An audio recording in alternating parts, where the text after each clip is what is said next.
The alley smelled like rotting garbage and broken dreams. I pressed my back against the cold brick wall, trying to make myself invisible. 3 men in expensive suits stood at the entrance, their shadows stretching toward me like claws. I recognized the face of the man in the middle. Everyone in Chicago knew that face. Vincent Calabrese, the most feared crime lord in the city. But what he didn't know was that for 5 years, I'd been watching him. Watching him leave envelopes of cash behind dumpsters. Watching him pay for strangers' meals at the soup kitchen. Watching him secretly fund the homeless shelter where I slept. Today, everything would change. Because Vincent Calabrese wasn't here to help me. He was here because he needed me. And what I was about to discover would shatter everything I thought I knew about power, loyalty, and survival. Before we begin, take a moment to support this channel. If stories about humanity, unexpected friendships, and second chances touch your heart, please subscribe, like this video, and share your thoughts in the comments. Your support helps spread these stories further than you can imagine. Now let's begin. My name is Patrick Cole, and 6 years ago, I was worth $400 million. I built the fastest growing tech security company in America. I had a penthouse overlooking Lake Michigan, a wife who smiled in photographs, and business partners who called me a genius. Then I discovered what my CFO and my wife had been doing. Not just stealing from the company. Not just sleeping together. They'd been selling our client data to foreign governments. When I threatened to expose them, they struck first. Forged documents. False testimonies. Frozen accounts. Within 3 months, I lost everything. The courts called me a fraud. My assets were seized. My reputation destroyed. I became invisible. Just another homeless man pushing a cart through Chicago's winter streets. But I learned something those 6 years taught me. When you have nothing, you see everything. I first noticed Vincent Calabrese on a Tuesday night in February.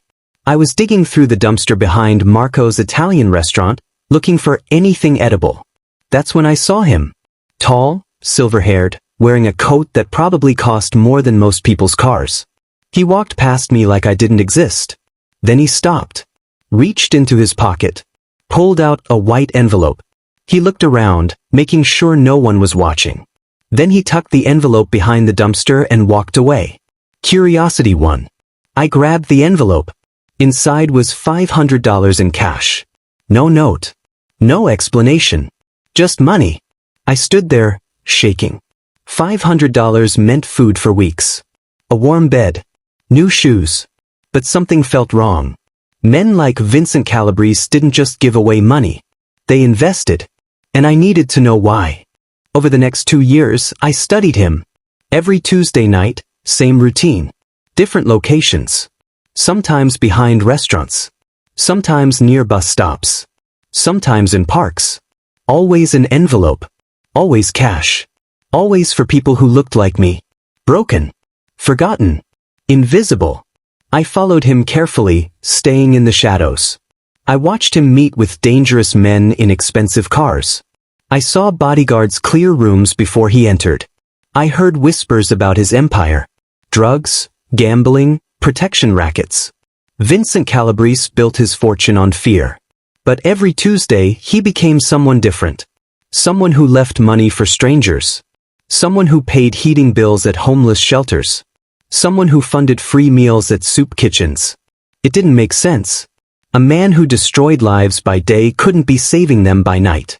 Unless he was paying for something. Guilt maybe. Or redemption. I wasn't the only one watching Vincent. On a cold March evening I saw them. 4 men in dark SUVs, parked across from his usual restaurant. They had cameras. Recording equipment. Federal plates. The FBI was building a case. I should have walked away. Should have minded my own business.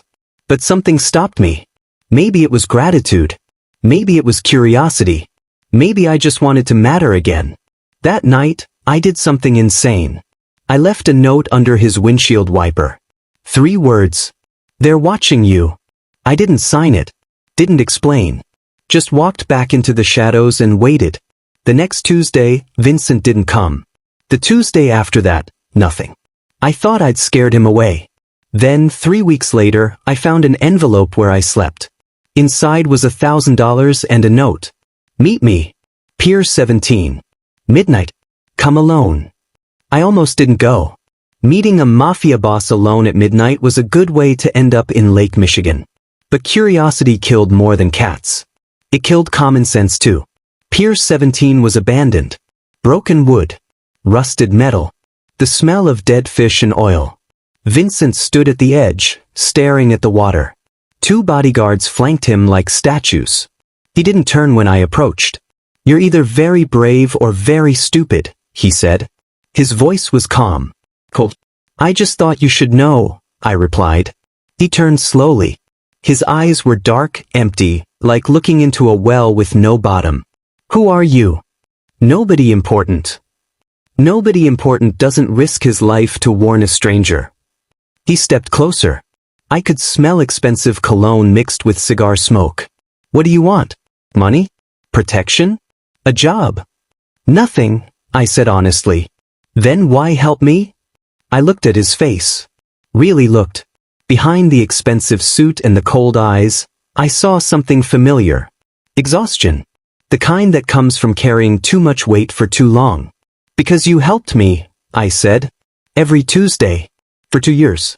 You thought nobody noticed. But I did. Vincent's expression didn't change, but something flickered in his eyes.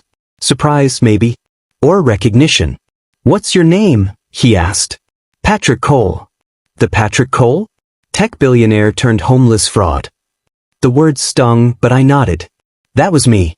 Before my wife and CFO destroyed everything I built. Vincent studied me for a long moment. Then he laughed.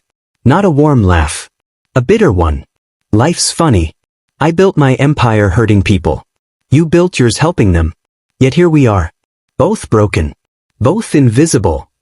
He pulled out a cigar, lit it. The FBI has enough evidence to put me away for life. My own people are turning on me. My accounts are frozen. My property's seized. I've got maybe 2 weeks before I'm arrested or killed. Whichever comes first. Why tell me this?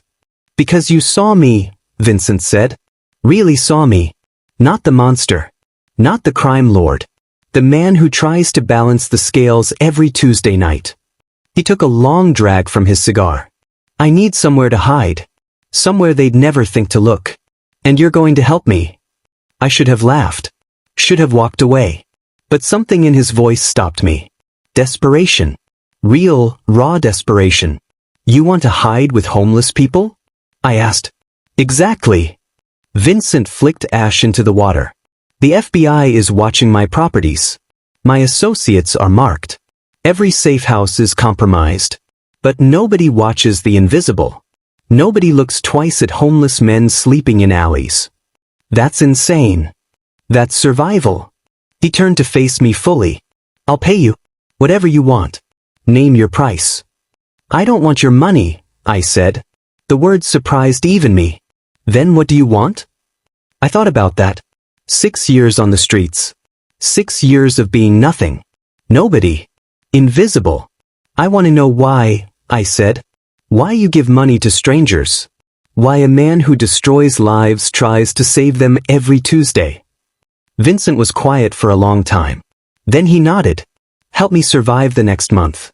I'll tell you everything. 3 days later, Vincent Calabrese disappeared.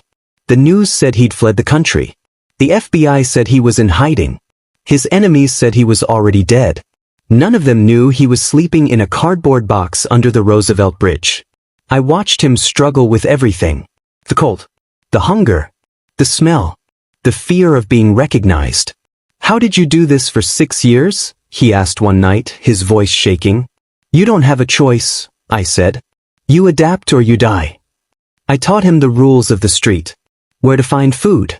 Which alleys were safe. Which cops looked the other way. How to stay invisible. It was strange teaching a billionaire crime lord how to survive poverty. But Vincent learned fast. He had to. By the end of the first week, someone recognized him. A homeless man named Felix, who used to work in one of Vincent's clubs. I know you, Felix said, pointing. You're Calabrese. You're the one who had my brother killed. Vincent's bodyguards were gone. His power was gone. He was just another man in dirty clothes. Felix pulled a knife. Everything happened fast. Felix lunged. Vincent stumbled backward. I stepped between them. "Stop," I said. My voice was calm but firm. Felix's eyes were wild with rage and grief. "Move, Patrick. This man deserves to die." "Maybe," I said. "But not like this. Not here. He killed my brother." "I know. And if you kill him now, you'll spend the rest of your life in prison. Is that what your brother would want?" Felix's hand shook. Tears streamed down his face. Behind me, Vincent said nothing. Finally, Felix lowered the knife. "You're protecting a monster," he spat at me. Then he walked away into the darkness. Vincent exhaled slowly. "Thank you." "Don't thank me," I said. "I didn't do it for you. I did it because Felix deserves better than becoming a killer." That night, Vincent finally told me his story. And what I learned changed everything. "I grew up in these streets," Vincent began. "We sat behind a dumpster, sharing a bottle of cheap whiskey I'd found. My father ran the docks. My mother cleaned rich people's houses. We had nothing. Less than nothing." He took a drink. "When I was 12, my sister got sick. Leukemia. We couldn't afford treatment. I watched her die over 6 months. Slowly. Painfully. While rich people threw away more money than we needed to save her." His voice cracked. "I promised myself I'd never be powerless again. Never watch someone I love die because I couldn't afford to save them." "So you built an empire," I said. "I built a prison," Vincent corrected. "Every person I hurt. Every life I destroyed. It all weighs on you. You think money makes it easier. It doesn't. It just gives you more ways to run from the guilt." He looked at me. 5 years ago, I saw a homeless man freeze to death outside my restaurant. Just collapsed. Nobody helped. Nobody cared. He was invisible. That's when you started the Tuesday envelopes. Vincent nodded slowly. "I couldn't save my sister. Couldn't bring back the people I'd hurt. But maybe I could save someone. Anyone. Every Tuesday was my way of trying to balance the scales." "You can't buy redemption," I said quietly. "I know. But I had to try." We sat in silence. Two men from completely different worlds, hiding from the same enemies. Broken by different choices but seeking the same thing. The second chance. "The FBI has evidence of everything," Vincent said. "Murders. Extortion. Drug trafficking. They're right about all of it. I deserve prison. Maybe worse. Then why run? Because there's one thing I need to do first. One person I need to protect." He pulled out a worn photograph from his pocket. A young woman, maybe 25, with kind eyes. My daughter. Sophia. She doesn't know what I do. Doesn't know about the business. I kept her separate. She thinks I'm a legitimate businessman. His hands trembled. My enemies know about her now. They'll use her to get to me. I need to make sure she's safe before I turn myself in. "Where is she?" I asked. "New York. Graduate school. Studying to be a doctor. She wants to save lives." Vincent's voice filled with pride and pain. "Everything I did, all the terrible things, I told myself it was to give her a better life. To make sure she never suffered like my sister did." "Does she know you're in trouble?" "No. And she can't. If she finds out the truth about me, it'll destroy her." I understood that. Understood wanting to protect someone from the truth about who you really are. "What's your plan?" "I have someone I trust. An old friend who owes me. He's arranging safe transport for Sophia. New identity. New life. Far away from Chicago. Far away from me." Vincent looked at the photograph like it was the last piece of gold on earth. "But I need to make sure she leaves before the FBI closes in. That's 3 weeks away. I just need to stay hidden that long." 3 weeks, I repeated. "In winter. On the streets. Being hunted by both the FBI and your enemies." The next 2 weeks were the hardest of both our lives. Vincent learned what true poverty felt like. The gnawing hunger that never stops. The cold that seeps into your bones. The constant fear. The humiliation. One night, we stood in line at the soup kitchen. The same one Vincent had been secretly funding for years. A volunteer, an older woman named Mrs. Patterson, served us both. She looked at Vincent's face for a long moment. "Have we met before?" she asked. Vincent lowered his eyes. "No, just have one of those faces." She smiled kindly. "Well, God bless you both. There's always enough love to go around here." After we sat down, Vincent stared at his bowl of soup. "I've donated millions to this place," he whispered. "Never once sat in here. Never once ate what they served. How does it feel?" I asked. "Like medicine. Bitter, but necessary." He took a bite. "I've been living in a different world. Making decisions about people's lives without understanding what those lives actually felt like." On day 16, everything went wrong. We were sleeping under the bridge when I heard footsteps. Too many. Too organized. I shook Vincent awake. "We need to move. Now." But it was too late. Flashlights cut through the darkness. 6 men surrounded us. Not FBI. Not police. These were Vincent's enemies. Soldiers from the Moretti family. Well, their leader, a man named Angelo, sneered. The great Vincent Calabrese. Reduced to a street rat. Angelo kicked our cardboard shelter. "You cost us $50 million when you disappeared. The FBI shut down our operations trying to find you. Mr. Moretti wants his money back. In blood." Vincent stood slowly. Even in dirty clothes, even powerless, he still had dignity. "This has nothing to do with him," Vincent said, nodding toward me. "Let him go." Angelo laughed. "Him? He's nobody. We'll let him live. But you're coming with us." 2 men grabbed Vincent's arms. That's when I made a choice. The same choice Vincent had made every Tuesday for 5 years. I stepped forward. "You're making a mistake." Angelo turned to me, amused. "A homeless man giving me advice? This should be good." "I know where Vincent's money is," I lied. "All of it. The offshore accounts. The cash reserves. Everything the FBI couldn't find." Angelo's eyes narrowed. "You're bluffing." "Am I? Why do you think Vincent trusted a stranger? Why do you think he's been hiding with me specifically?" I looked at Vincent. His face showed nothing, but his eyes held a question. "Trust me," I thought. "Please trust me." Vincent needed someone the FBI wouldn't suspect. Someone who could access his accounts without drawing attention. Someone invisible. I pulled out my phone. The same cheap burner phone I'd had for years. I was a tech security expert. Built systems that couldn't be hacked. Before I lost everything, I was worth $400 million. "You think I don't know how to hide money?" Angelo hesitated. "Greed fighting with suspicion. Prove it." "Not here. Too many eyes. Too many cameras. Let Vincent go. I'll take you to the money. All of it. 70 million in untraceable cash." The number was pure invention. But I said it with such confidence that Angelo believed it. "Boss won't like this," one of Angelo's men said. "Boss wants Vincent dead." Angelo studied me carefully. Then he smiled. A cold, calculating smile. "We take both of them. If he's lying, we kill them both. If he's telling the truth, we get the money and still kill them." Not the outcome I hoped for, but it bought us time. They tied our hands and threw us into a van. Vincent leaned close as they drove. "What are you doing?" he whispered. "Something stupid. Like warning a Mafia boss about the FBI. There is no money." "I know." "Then you just got us both killed." "Maybe. Or maybe I'm betting that desperation makes people careless." Vincent was quiet for a moment. "You're crazier than I thought. 6 years on the streets will do that." The van drove for 30 minutes. We ended up at an abandoned warehouse by the docks. The same docks where Vincent grew up. Where his father worked.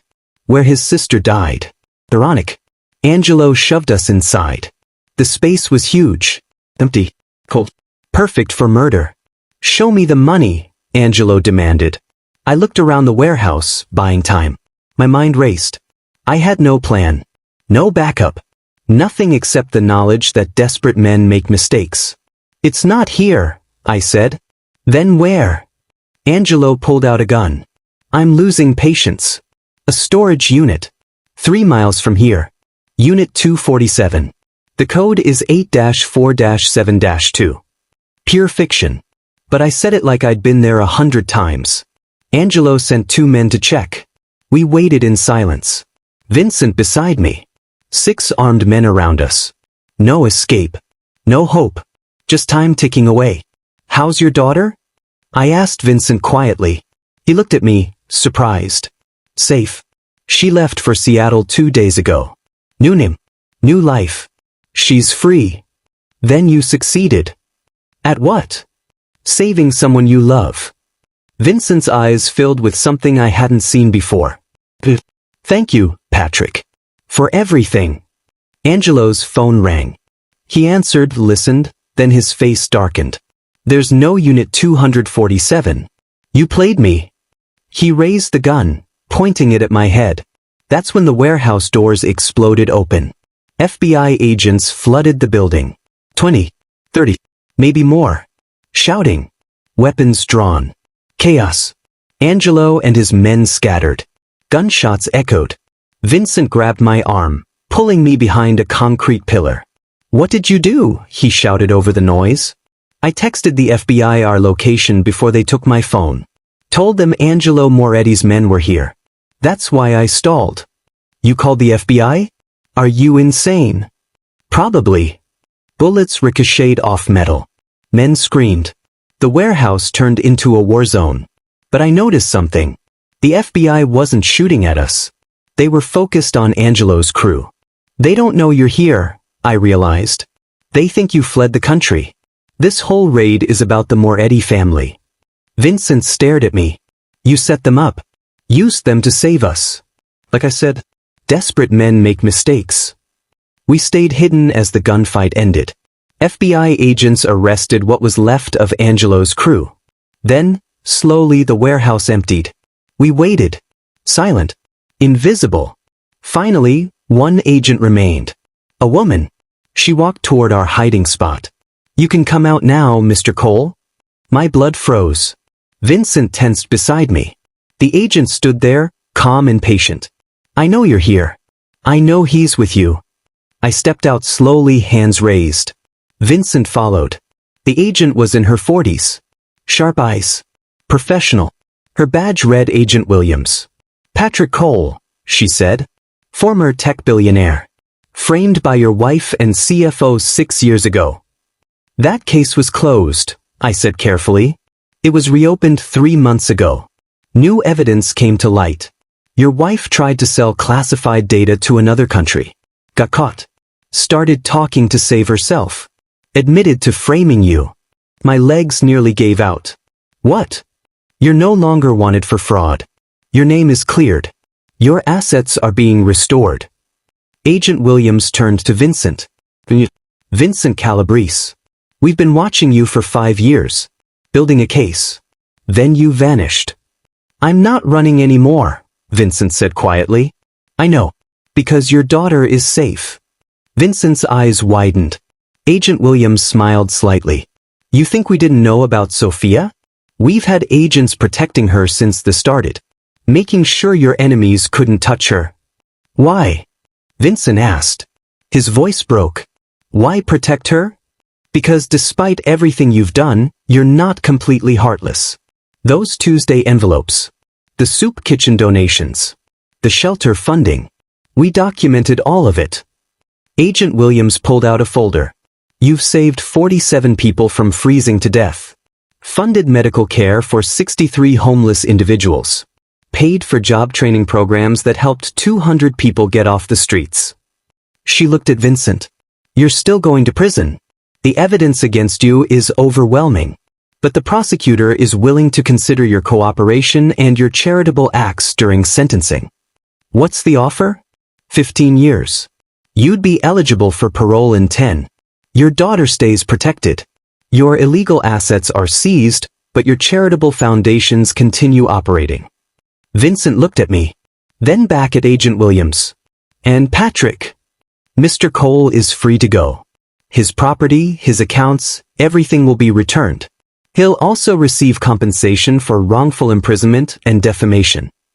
Agent Williams handed me a business card. My number. Call when you're ready to return to the world. We stood in that empty warehouse. Two broken men who'd found each other in the darkness. Agent Williams left us alone for a moment. You should take it, I said to Vincent. 15 years is better than life. I know. Vincent looked at his hands. The same hands that had hurt so many people. The same hands that had left envelopes for strangers. Thank you, Patrick. For seeing me. The real me. You saved my life first. Every Tuesday for 2 years. You just didn't know it. What will you do now? Vincent asked. I thought about that. 6 years ago, I had everything and lost it. These past weeks, I had nothing and found something more valuable. Purpose. Connection. Understanding. I'm going to rebuild, I said. But different this time. Not just for profit. For people. Vincent smiled. A real smile. Maybe his first in years. You'll be good at that. What about you? I'm going to prison. Going to pay for what I've done. But maybe in there I can still help people. Still try to balance the scales. We shook hands. Two men from different worlds. United by circumstances. Changed by compassion. 3 months later, I stood outside the federal courthouse. Vincent's sentencing day. I didn't have to be there. My life had been restored. My company's assets returned. My reputation cleared. I could have disappeared into my new life. But I owed him more than that. Inside the courtroom, Vincent stood before the judge. He pled guilty to every charge. Racketeering. Extortion. Money laundering. The list went on. But before the sentence was announced, the prosecutor stood. Your Honor, while Mr. Calabrese's crimes are serious, we must acknowledge his cooperation and his previously unknown charitable work. We recommend the 15-year agreement. The judge looked at Vincent. Mr. Calabrese, do you have anything to say? Vincent cleared his throat. I spent my life trying to escape poverty. In doing so, I became the thing I hated most. A man who hurt people. Who made them powerless. He paused. But I met someone who showed me that true power isn't about control. It's about lifting others up. Even when you have nothing yourself. Vincent's eyes found mine in the courtroom. Patrick Cole saved my life. Not by protecting me. By showing me what real strength looks like. He had every reason to let my enemies kill me. Instead, he risked everything to save a stranger. I accept full responsibility for my actions. I'll spend my time in prison trying to be worthy of the second chance I've been given. Trying to help others the way Patrick helped me. The judge was quiet for a long moment. 15 years. Eligible for parole in 10. Your charitable foundations will continue operating under federal oversight. All illegal assets will be liquidated and distributed to your victims. Vincent nodded. He looked relieved. As they led him away, he turned back one last time. Mouthed 2 words. Thank you. I nodded. We both knew this wasn't the end. It was a beginning. A chance to rebuild. To become better than we were. I walked out of the courthouse into the sunlight. My phone buzzed. A text from Vincent's lawyer. Sophia wants to meet you. She knows everything now. She said her father talked about you. Called you the man who saved his soul. 2 weeks later, I met Sophia at a small coffee shop in Seattle. She looked just like her photograph. Kind eyes. Her father's strength. But without his darkness. Thank you for meeting me, she said. Her voice was gentle but firm. Of course. We sat down. For a moment, neither of us spoke. My father told me everything, Sophia said finally. About his business. His crimes. His secrets. Everything he kept from me to protect me. Tears filled her eyes. I'm so angry at him. But I also understand why he did it. Why he tried to keep me separate from that world. He loves you more than anything, I said. I know. He sacrificed everything to keep me safe. Even his freedom. Sophia wiped her eyes. He also told me what you did. How you protected him when you had every reason not to. How you taught him about real strength and real kindness. Your father taught me too. About redemption. About trying to balance the scales even when it seems impossible. Sophia smiled. He asked me to give you something. She slid an envelope across the table. Inside the envelope was a handwritten letter and a check. The check was for $5 million. I can't accept this, I said immediately. It's not from him. It's from me. Sophia leaned forward. My father's illegal money was seized. But he had legitimate investments too. Stocks. Properties he bought legally. That money is mine now. I don't understand. I'm using it to start a foundation. To help homeless people. Job training. Medical care. Housing assistance. Everything my father tried to do secretly, I'm going to do openly. Legally. Her eyes shone with purpose. And I want you to run it. You understand both worlds. Wealth and poverty. Success and failure. You can help people in ways others can't. I looked at the letter. Vincent's handwriting was careful. Deliberate. Patrick, you showed me that kindness isn't about money. It's about seeing people. Really seeing them. Help my daughter continue what I started. Do it right this time. With purpose. With heart. You're the only person I trust with this. Vincent. I looked at Sophia. This young woman who'd learned her father's worst secrets but chose to honor his best intentions. When do we start? I asked. She smiled. Today. Epilogue. 5 years later, the Cole Calabrese Foundation helps over 10,000 homeless individuals annually. We provide job training, medical care, housing assistance, and something more valuable. Dignity. Recognition. Visibility. Vincent serves his time quietly. He runs programs for inmates. Teaches them skills. Helps them prepare for life after prison. Every week, I visit him. We talk about the foundation. About Sophia. About second chances. Felix, the man who almost killed Vincent under the bridge, now works for the foundation. He runs our outreach program. Helps people on the streets. Says it's what his brother would have wanted. Mrs. Patterson from the soup kitchen joined our board. She still doesn't know Vincent funded her kitchen for years. But she knows his daughter is trying to make a difference. Yesterday, I was walking downtown. I saw a man sleeping in a doorway. Invisible to everyone passing by. I stopped. Knelt down. Asked his name. He looked at me with surprise. Like he couldn't believe someone actually saw him. His name was Andrew. I gave him a card for the foundation. Told him we could help. As I walked away, I thought about Vincent. About how an unlikely alliance between a billionaire crime lord and a homeless man changed both our lives.